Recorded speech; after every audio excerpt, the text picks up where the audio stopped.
Welcome to Meaningful Marketing, Mentoring, Mattering with me, Joseph Alcantara. Together, we'll uncover the power of purpose, experience mentorship magic, unpack ways to make a difference, and find transformative journeys as a community. Welcome to another episode of Meaningful Marketing, Mentoring, Mattering with me, Joseph Alcantara. And today we have a very special guest all the way from Canada. His name is Daniel Francavilla, and he is a certified brand strategist, a college educator, a member of the Canadian Marketing Association, and a recipient of the 40 Under 40 Award. He founded the agency Now Creative Group in 2013, which was acquired by King Street Media in 2021. As a partner and director of strategy, he works with a team of creatives and marketers to support entrepreneurs, brands, and organizations. Daniel is also very passionate about helping others to create social change. After traveling to developing countries as a student, he founded Access. It is a nonprofit organization to help children in the developing world receive an education and to support local youth to become leaders. And in 2023, he launched the Good Growth Company to empower organizations to make a positive impact, offering training and advising that fosters growth while embodying inclusivity, diversity, and social responsibility. Daniel has spoken at a variety of events, conferences, and workshops within the Toronto startup scene and local nonprofit sector. He also teaches at Seneca within the School of Marketing and Media, at Humber College within continuous professional learning. Please welcome to the podcast, Daniel Francavilla. Hi, Daniel. Hello, Joseph. How's it going? I would have to say, first of all, your bio is a mouthful. And I'm sure that with a mouthful bio is a meaningful, meaty life story. So I can't wait to dive right in onto all the stories that you're going to share this afternoon. Thank you so much. Yeah, I love all the alliterations that you just used there with the M. I'm excited to be joining you from Toronto, where I live and work. That is great. So let's start from the very beginning, Daniel. What is your meaningful life story from your childhood to your personal life to what you're doing today? Right. So I started off as someone in school who was very interested in getting involved. I was always the kind of person who would sign up for things, volunteer for roles. And, when I was in school, I was like on the student council and volunteering to do design work and all of these things. And one of the big things that happened that kind of formed a lot of my meaningful life here is I got an opportunity to go to the Dominican Republic to see what life is like kind of outside of the resorts and tourism, but more so to see what life is like for the majority of the people that live in developing countries around the world. So I got a chance to see and experience that real poverty, lack of resources, lack of education, all of that. And I really got to learn from the local people what their goals and dreams were and what some of the situations were there. And of course, being the very, young, active volunteer that I was, I wanted to do something. So when I came back from this trip, I decided to start a fundraiser basically right away. And I knew I wanted to help. I just didn't know exactly what the best thing to do was. So I gave a presentation at my local church, actually, in the community, and I shared my story, and I started a collection to raise money for school uniforms, because that was one of the problems, is if they didn't have shoes and uniforms, these students couldn't get into school. And as a result, of course, there's less opportunity. So started that organization. It evolved into an official nonprofit, incorporated, got a lot of team members involved. We got some grant funding, some sponsors, some donors. And, again, that was several years ago now. I think it's about 17 years since it started. And now what we've transformed it into is, instead of doing, these fundraisers, there's a lot of amazing international development organizations out there that specialize in, the systemic problems. So for us, every year we do an annual pitch competition where we support young change makers who were kind of in my position when I started, and we give out grants and mentorship to help youth-led organizations who are doing other types of social good, whether it's locally or internationally. So that was kind of my journey, and because of that, building a nonprofit, volunteering, making partnerships, learning so much about how the whole ecosystem works, I also picked up a lot of the skills that I would need to then do business as well. So I was able to use my creative skills and talents for the nonprofit, and then started to also learn about that. And went to school for design and launched my own agency eventually after that. Wow. That transformative journey, like literally in the Dominican Republic, became a real transformative journey for you, both as a person and as a professional, which I think led you to, this beautiful field of marketing for social change. But to your point as well, you became an entrepreneur along the way because of that, right? So when you started, let's go to your entrepreneurial journey first. When Yeah. you started that agency that eventually followed an acquisition, can you tell us how you navigated that journey? For sure. The quick answer is that I did it one step at a time, and I learned along the way. I didn't go to business school. I didn't have training from that perspective, but I did.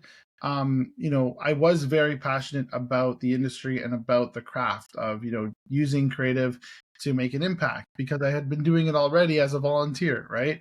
I decided to study graphic design for my full-time degree program, 4-year degree, because I knew that I could use design to solve any problem, right? I could use my design skills to support any cause or organization in the future, any business that I thought would be great. It'd be a great skill to apply. So I decided to assemble a group of people after freelancing for a couple years on my own, just as a graphic designer. And I assembled some people with different skill sets, because I'm a huge fan of collaboration and communities. That's what I learned from the nonprofit space in the first place. And so I built this company called Now Creative Group, and that's why it was called a group, right? Because it was meant to be a collective of people. And I didn't know what I was doing, of course, on the business side, but I did know how to work with people, and I did know how to come up with some great creative strategies and designs and things like this. So I brought in some other experts who were specializing in things like web, project management, video production, and together built this agency. And the agency evolved as I continued to evolve, by getting involved in different things and constantly going to conferences and networking, and really continuing to learn. I of course also took some additional courses along the way, but from a business perspective, I learned a lot from seeing other examples, and I learned from some mentors, and even had a business coach at one point to support with some of the growth challenges that happen when you're trying to expand, but you're still very focused on your current day to day. It's hard to think so far ahead, right? When you're trying to keep your clients, there, and keep the team alive and pay for the office and all of that, right? And then eventually, when we wanted to try to scale and ramp up too, I learned more on the finance side and was able to take out some business funding as well. And so again, I did it. I jumped in. I didn't know how to do it, but I jumped in and I learned from. I think the best thing to do is to learn from people who are a few steps ahead of you, not who are 20 years ahead of you, but who are a few steps ahead of you. And speaking with those other agency owners and marketers that were a few steps ahead of me really made an impact, because I think they can correct your course a little bit, but it actually makes a big impact down the road. Just those little course corrections. So then, if we kind of fast forward to the acquisition part, for me, as you know, it was always about using design and creativity to make some kind of positive impact. And of course, you're going to have to work with clients just to pay the bills that don't always fulfill the exact mission. But I wanted to get back to that. After 7 years of building this agency, I really wanted to get back to focus on more nonprofit work, more community work. And what I found is my highest value skill set was brand strategy and kind of advising. So I thought, okay, we'll partner with this other agency, and as a result, there'll be less admin work, less management work, less stress, and as being the main sole decision maker, less money decisions, and so I was able to partner with another agency and got acquired. And from that experience, was able to look at business from a different perspective. And so I was able to eventually, over the course of took some time to do a bit of a transition. That was 3 years ago, and now I've been able to focus more on some of my own projects in the social good space. I can chat more about that later on in our conversation today. Wow, Daniel, that is just very inspiring. I mean, I have positive envy with the story that you've shared because, like, from the very beginning, you know what you wanted to do, and it's basically to give back. And then when you eventually jump into entrepreneurship, it was a humbling experience for you because, like what you've said, you learned it the reverse way. You got into the agency world without necessarily taking that degree, or your background is not Yeah, necessarily business or creatives, but yeah, you found your way to learn through the process and took a course, talk to people, talk to potential mentors or advisors who are a bit higher when it comes to their experience and knowledge, and became a sponge in terms of learning the ropes. And then eventually, after thriving through it, going back to your roots, which basically is focusing on what you truly wanted to do, and that is basically social change, social responsibility, and giving back. That is such yes, a beautiful, unconventional journey, I would say, which I think is something that folks can potentially be inspired with or replicate if, in case that they don't want to take the linear, I'll go to college, pursue this degree because this is like the linear approach, and eventually thrive there. So, just to unpack a bit on let's start with the advising story coming from your mentors, right? I yep. love how you've shared that story. Why do you think it is important in today's world, especially for the younger folks, to have advisors or coaches or mentors who can eventually guide them through the process of their own personal journey and professional journeys? Yeah, I think there's so much that we can't learn um, in school, right? And there's a lot of parts of school that are actually not in the curriculum either, right? Such as side conversations that you have with one of your teachers or instructors, or people that you meet there and you learn something from them, and people you're exposed to. But more so, learning how to learn and learning how to actually like develop your skill set and learn where to niche and where to focus. So similarly, when you're in business or running a nonprofit organization, there's a lot that is not in the guidelines. And to be honest, some of the guides that have been written about business and nonprofit management and leadership are outdated as well. Not to say that some of those key principles don't still apply, but that is a big factor. And so for me, I didn't want to go into business because I was a business person. I didn't study business. I specifically wanted the outcome of that. The outcome of having a business, which is being able to make it more of an impact, control my narrative, and have more freedom and flexibility over how I spend my effort and my time. Right. So when it comes to mentorship and advising, I think they're two different things. Mentorship really is someone giving you that custom advice along the way. One thing I want to say about mentorship is that although there are some formal mentorship programs out there, you can have mentors that are not, officially considered your mentor, but they can give you real valuable mentorship. And you don't have to go around asking people on LinkedIn, can you be my mentor? Can you be my mentor? It's actually better to have a more organic relationship, right? And you can really get some value that way. Sometimes it's an opportunity to, be mentored by someone who's maybe famous that you've never met, but you actually take in all of their knowledge and content that they're putting out and you apply it to your life, right? So that's one. And then when it comes to advising, right? I actually, the majority of my time in business now is spent on brand strategy and advising, but I don't advise in areas that that I don't know anything about, right?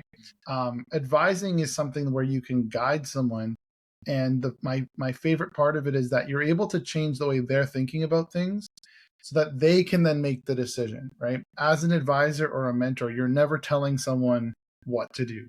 Here's exactly how to do it. What you're doing is you're showing them the possibilities, right? And I think people have done that in the past for me, and I was able to find my own path, and I didn't feel like I was, living someone else's life, or, following a path that was pre-written. So as an advisor to nonprofit founders, as an advisor to other marketers, as an advisor to people who are trying to get emerging out of their changing careers, for example, I'm able to really help them find what matters to them, whether it's for their company, their work, or their career, and help steer them in that direction. I think that's an important factor, is to know what you don't know, but then to feel empowered that you can actually take action with the right mentorship or advice. That is great pieces of golden nuggets of advice, I would have to say, Daniel, because great takeaways for me. One is that having let me call it a passive mentor, to your case study earlier, wherein you don't necessarily need to know everyone who would mentor you. We are in the age right now where content is heavily democratized, and you can pick and choose those content that you can learn from, and those are fronted by great speakers or advisors or mentors who can share a lot of their expertise, which I think is great advice, especially for the younger folks. Second is also what you've mentioned about seeking someone who has expertise in the field to advise you, because every person would have their own expertise, and being able to lean in on their actual experiences and area of knowledge is really going to be super helpful and important. Now going into the first part we're in, because you've also mentioned that some of the fundamentals or philosophies probably in school are actually outdated, because that's the reality of right now. A lot of things have actually changed, especially within the context of brand, of marketing, of the media landscape. So let's touch upon that topic. What's your take like on the recent transformation or the evolution of business, of marketing, and of media? What's your point of view about all these changes that are happening over the last couple of decades? Yeah. I mean, you say last couple of decades, but even, last couple of years, right? There's so Yeah. much change happening in the space. And we're on a podcast today. Podcast is something that's been emerging and gaining more traction. And even you're seeing in just the way that podcasts distribute their content. So for me, I always look at, branding and marketing as storytelling. And at the end of the day, if you're marketing to other businesses to buy your services, or if you're marketing to people to buy your products, they have to buy into your story and your brand. So I always take a brand first approach. And the good thing is, no matter what changes with technology and tools and trends, storytelling and branding, that always counts. That always matters. It always stays. So that's a really important factor to know. Some business owners, for example, are like trying to look at all the newest things, and they have shiny object syndrome. They're trying to get on every app and every service, but it's not really about that. It's about finding the tool or the community that resonates most with your audience, right? The same goes with nonprofits, right? Nonprofit organizations, if you talk about how marketing has evolved, some of them only used to ever send out direct mail and do TV ads. Now, if you look at some of the stats, some nonprofits still actually really thrive with direct mail for a certain subset of their audience, because people are overwhelmed with the amount of digital communications they're receiving.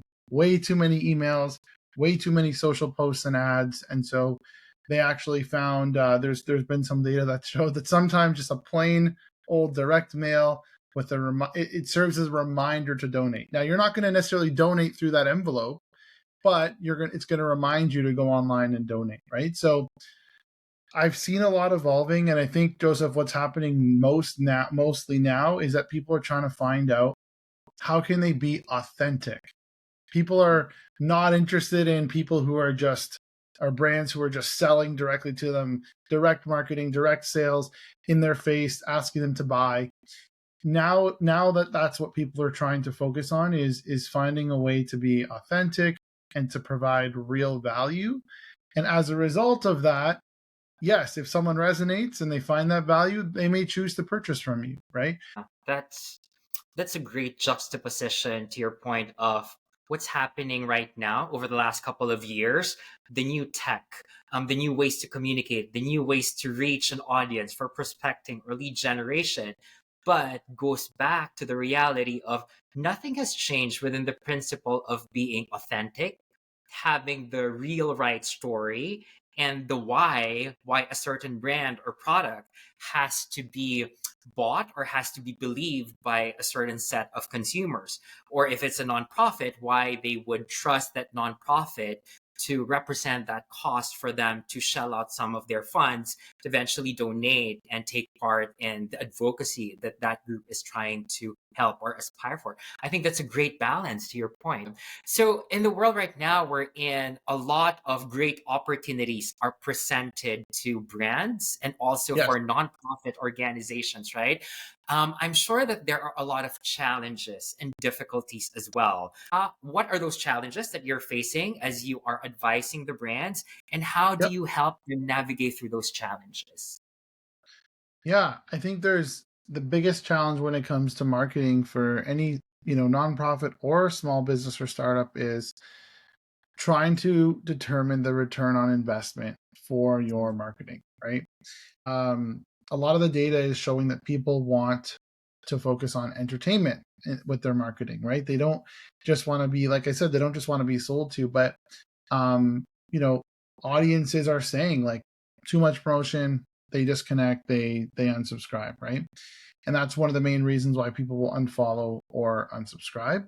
And I think the opportunity um, really is to make marketing more about uh, entertainment, like giving people a reason to want to follow you as a brand or as a nonprofit organization helps you to actually get that return on investment in the long term. So, what do we measure for ROI? It's things like engagement, which I think is one of the most important. It's things like impressions and views. It's things like how many followers are you getting? It's things like clicks and traffic to your website. As a result of that, of course, you still need leads, sales or donations, like actual people taking action and sharing your content as a result, so you can meet that return on investment, right? But um, there were some stats that came out in one of the recent reports this year based on a survey, and 53% of consumers think that organizations should be more relatable on social media. So that's an opportunity, right? And 40% of consumers think that organizations that post on social media are often too corporate or insincere. So, I mean, the data is really showing that if this many people are thinking that, you've got to be able to make some changes to be able to get those results, right? Those are great stats and findings because, again, it goes back to your point about authenticity as well. Because consumers or the digital natives, they can smell whether you're just faking it just to win the clicks or the donation, or you're Yeah. really sincere when it comes to the type of content that you put out there so that they will go to your site and find out more about the service or the product or the nonprofit that you're actually supporting. So that's really great, insightful, and should we say eye-opening advice, especially for marketers. The other question that Yeah. I have, Daniel, would be knowing now more on the lighter side. Okay, let's go to the lighter side. Sure. You've been doing quite a lot, like literally a lot, right? You have your own nonprofit, you have your own agency, you're even teaching. Okay, how do Yeah. you manage your time across, I don't know if 24 hours is enough for you to be doing all these things. You're doing it. How do you manage that? It's funny that you can sense that, even though we haven't, interacted in person, and you haven't had a chance to see, what a day in my life looks like. But what I do try to do is put out a lot of content on social that does give people a little bit of a taste of that. Um, because I believe that it's important to show people, behind the scenes, and to be authentic. So how do I manage it all? Um, I do split my focus between a few different things, whether it's the nonprofit work and community work or pro bono projects. That's kind of one bucket. Whether it's things like, my personal health and relationships, that's another bucket. And then I have my businesses. So I have my agency that I'm a partner of, and our content studio called Creator Club. And then I have my consulting work, my consulting and advising work through my own personal brand. And then lastly, I have my newest venture called the Good Growth Company, which we'll talk about later as well, I think. And I balance my time because I actually prefer to have a wide range of things, because it allows me to keep my energy and focus up, as opposed to going deep in one thing all day long every day. Being an entrepreneur, being a founder, being a partner, I'm able to collaborate a lot. And just now I was working. For example, this morning I had an appointment. I decided to go work from a cafe for a couple hours. I had a meeting. Instead of doing a presentation to a board for a nonprofit I was working with, I actually recorded a 20-minute Loom video walking them through the presentation. I sent that off so they can watch it at their own time. As I was walking back to my place for this podcast, I did a call with my two business partners at the agency for our weekly, Friday touch point, for example. And then this afternoon, I have a few other things booked, but they all require different levels of focus and attention and energy. And I love that diversity of things in my day. We host events a lot. Sometimes I speak at events. We also host events at my studio space. And what I love the most about that is how things can kind of be interwoven, right? So I may host an event with someone at the agency space who I met through the nonprofit world, or who met me through my own consulting practice. And now I'm bringing them into this space, and they're attending our agency event, but then they see the space and they want to rent the studio. And so there's all these different connections and ways to collaborate, right?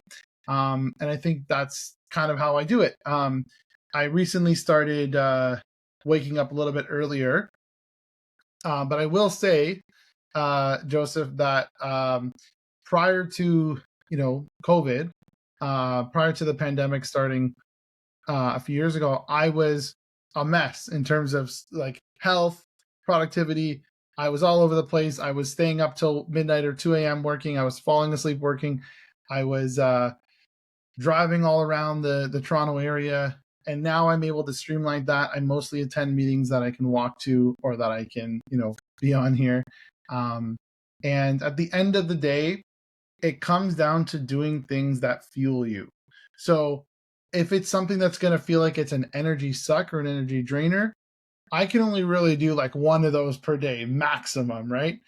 But for the most part, I'm choosing things like this. Like, we're doing a podcast, we're having a great conversation, I'm meeting you, I'm sharing some stuff with some cool people, and that feels great. It's an energizer for me. Other activities, if we're dealing with a tough problem, or we're hearing from a client that wasn't happy about something because they had a problem with their business, or we get bad news about something, of course those are those moments where it does take away from your capacity and your energy. But for me, it's all about momentum. So I keep going. I go from something to something. I get a message on my phone, hey, there's a new video ready that we edited, and I get to post that video. So there's just this constant flow of momentum. That's the answer. It's momentum, and it's choosing the activities that do give me energy, and that includes teaching. You mentioned teaching. Right now at the moment, I'm teaching 3 courses at 2 different schools. One class is online. The other two are in person, but I get a lot of energy and fulfillment from being able to teach and mentor, and so I make it work. I make it fit into my schedule, just like I make my workouts fit into my schedule. I love that. That is a great, I would say, it's like a case study of, again, I'm going to use alliteration, picking up on everything that you've said. If something fuels you, it will fulfill you and keep that flow in you, which I think is more like how you've organized the things that you love to do, which are also very productive for you because it continues to give you the kind of fulfillment and also the practical side of what you need in your life, but also to give more purpose and meaning, which I think is really very valuable, especially in today's hustle culture. Wherein I think I'm one with you to say that before the pandemic, most most of the people were like so directionless because you're just following the grind. You just keep on hustling. And thankfully the pandemic kind of taught us to, hey, you need to take a pause. You need to kind of reprioritize and understand what really matters to your life, and then hit restart again, and based off of that continue with your life, which I think a lot of people learned from coming from that particular experience. It's true, yeah. People have said that it's the great reset, right? I had a chance to focus on my health. I lost a significant amount of weight, over the course of that period of time, not from stress, but from actually taking not being at 10 different meetings, events, dinners, lunches, cafes every single day, and I cut down on what I was purchasing in terms of like small things like buying a lot of sugary drinks, right? All of that stuff that was happening when I was out all day for 18, 20 hours a day, that all goes away. And so I was able to, focus my time on being more mindful about health and wellness. And I set up some new routines. And our company, the agency acquisition happened during the pandemic Mm, times. So as a result of that, I was able to be more productive and efficient because I had now brought on, business partners, right? And so although there was a lot more meetings, there was a lot more like synergy and collaboration and things being taken off my personal plate, you could say. that's great. Which therefore allowed you in 2023 to start another venture, which, by the way, I love because what you're advocating for and what you're representing is positive impact. It's all about positivity, inclusivity, diversity, which is more about what this world needs right now. When I read it, I was like, this is the kind of mindset and brand spirit that companies or entrepreneurs should embrace right now, because I think um, people in general would have this negative bias. So, how do we then address that and find ways to promote positive impact and restart and refresh our mindset when it comes to why we're doing what we're doing? So, can you tell us more about the initiatives and what Yeah, triggered you to begin this good growth company that you've started last year? absolutely.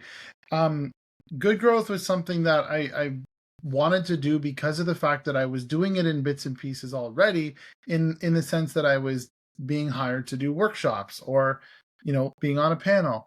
But I realized that I'm just one voice, and I also have other things that I'm doing. So I can't be doing workshops and trainings and panels and events all day myself.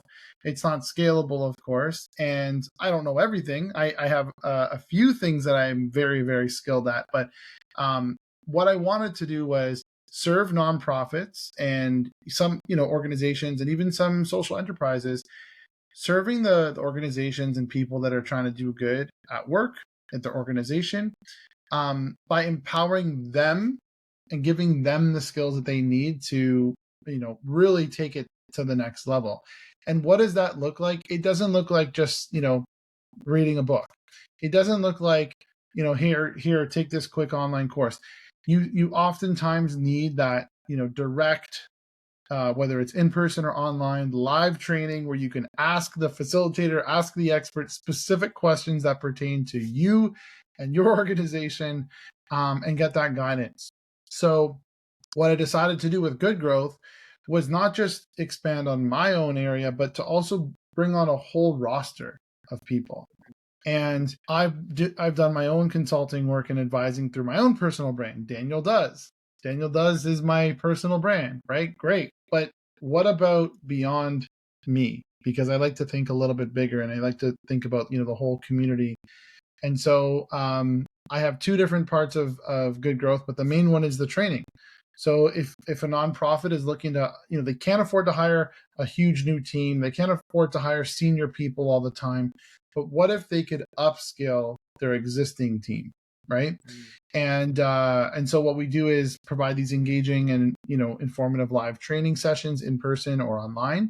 The overarching categories, you could say, things like marketing, communications, people and culture, fundraising and growth, and then organizational development. And I'm, of course, not an expert in all of those. That's why I have some awesome facilitators that have come together. And I think the real goal of this company is to help organizations boost their social impact by leveling up their team through these things like workshops, mentorships, and consulting. And I like to call Good Growth an upskilling company for these organizations, because by investing in your people, you can help to scale your mission, right? That is great. And I think aside from it being a great business model, it having a really purposeful reason for existence, that's the legit meaning of a real essential growth of a company. Because when you invest in people and on upskilling and making sure that you invest in their future, that is where the real growth lies within an organization. So I think, and I really wish you all the best when it comes to it becoming, a proponent of what a real growth within a company should look like.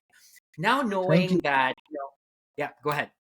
Yeah, no, I was just gonna say that there was a bunch of information released about this too. Thankfully, after I decided to start this company, there was this report that went out about how the state of nonprofits, and one of the biggest things that nonprofits struggle with, this is across the US and Canada too, is raising awareness and retaining staff. And so, through this report, they had said, what was the biggest challenge over the past 12 months that you consider a major issue? And when you think about those things, raising awareness for your nonprofit or charity, that's marketing, right? Marketing, storytelling, content. How can you efficiently do that? And then retaining staff. This is staff that had to voluntarily leave, not part of a layoff or something. Um, so much of that has to do with how you're upskilling and valuing your team, and employee retention and well-being are the top priorities of these charities and nonprofits, second only to fundraising. So it's fundraising and then retaining staff. So I think it's just so important and timely to see that, the data is there, and it shows that happy teams will stay longer and they'll perform better and they'll make more positive impact. And that's obviously what I'm trying to do here, is to help make more positive impact. Because of all these amazing things that you are doing that are all very intentional and purposeful, I'm interested to know, the values that you personally uphold and keep within you on your day-to-day life, that are your non-negotiable. Right? Well, I was just gonna say, with the name of this, the theme of this podcast being about, meaning, right, and finding meaningful things. I wouldn't be able to keep up everything I'm doing if I didn't find some of that work to be, or a lot of that work to be meaningful, right? So I think that you can, as an entrepreneur or as a busy business professional, whatever you're doing, you can work hard. You can be motivated by things like money, for example, but at the end of the day, if you don't find meaning in that, you're not going to stick with it long term. So finding that alignment with your values, and creating meaning and finding meaning in what you're doing, that's really the goal, because then you'll be willing to do whatever it takes to kind of make that happen. So I appreciate you covering that with this podcast. Thank you so much, Daniel. And with that, I'm going to ask you that last question. Perfect segue, given the title of this podcast is Meaningful. What is a meaningful life to you? How do you define that, and how can you live? For me, it's really about a balance of, as a creative, I find the need to, have that kind of creative expression, self-expression, putting my ideas and things out into the world and not just keeping them in my head. So that's one major level. But what makes it even more meaningful is when I can use those ideas and skills and creative thoughts to impact other people. And, some people like to think of impact as, a numbers thing. Like some people have a goal. I want to reach 1 million lives, or I want to impact, 1,000 people through this fundraiser. But it's not always quantity. A lot of times it can be about quality. And if you can have a really meaningful impact on a few people over the course of your life or at any given time in your life, then your whatever you've shared with them and whatever goodwill they're going to do, that's all amplified, right, over time, as opposed to saying one thing to hundreds of thousands of people by giving keynotes. I would rather be someone who has 100 one-on-one mentorship sessions, for example, and then leads those people to do something that's really going to be worthwhile and good for the world. So Very well said. I think, Daniel, you hit two birds with one stone there. You answered the question and you gave inspiring, tangible examples, which I think a lot of our listeners and viewers have taken away with them. And I think that positively challenges them to find that meaning in their lives that they can run with, enrich themselves with, and find ways to amplify the good and help others. So with this yes. now, Daniel, I want to give you the floor to, promote to our viewers and listeners where they can find you, where can they look for your business, and if they're interested to find out more, how they can reach out to you. Sure. So obviously I mentioned all kinds of different things that I'm a part of, but a central source that you could find all of those at is danieldoes.co. That's my main website, danieldoes.co. And you can follow me on LinkedIn. Just look up my name, Daniel Francavilla.